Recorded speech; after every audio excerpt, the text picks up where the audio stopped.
nire-respeto kayo, binibigyan kayo ng chance para di kayo makompromiso, ayaw niyo makinig. Tapos dadating tao, sasabihin mo, tinikita mo? Pasensya na sir ha. Pasensya na po. Tiniyak ng Metropolitan Manila Development Authority na kanilang aaksyonan ng may pananagutan ang insidente na kinasasangkutan ni Special Operations Group Strike Force Head Gabriel Go.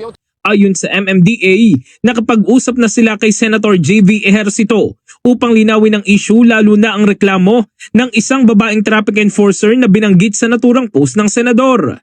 Binigyan din naman ng MMDA na palagi nilang pinaaalalahanan ang kanilang mga tauhan na tratuhin ng lahat ng may paggalang at lubos na kagandahang asal. Gayunman, aminado ang MMDA na may mga pagkakataon na napapagod at nadadala sa emosyon ng kanilang mga enforcers sa pagsasagawa ng tungkulin, pero hindi daw dapat ito maging dahilan upang malabag ang kanilang mga patakaran at proseso. Naglabas na ng show cause order ang MMDA laban kay Go para imbestigahan ang inasal nito sa clearing operations. Humingi na rin sila ng paumanhin kay Captain Eric Felipe at sa kanyang pamilya para sa anumang pinsalang naidulot ng pangyayari.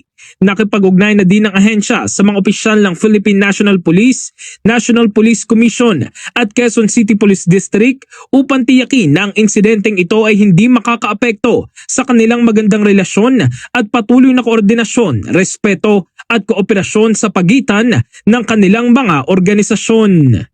In the heart of changing lives, ako si Brigada Jigo Custodio ng 105.1 Brigada News of Manila, the Music News Authority.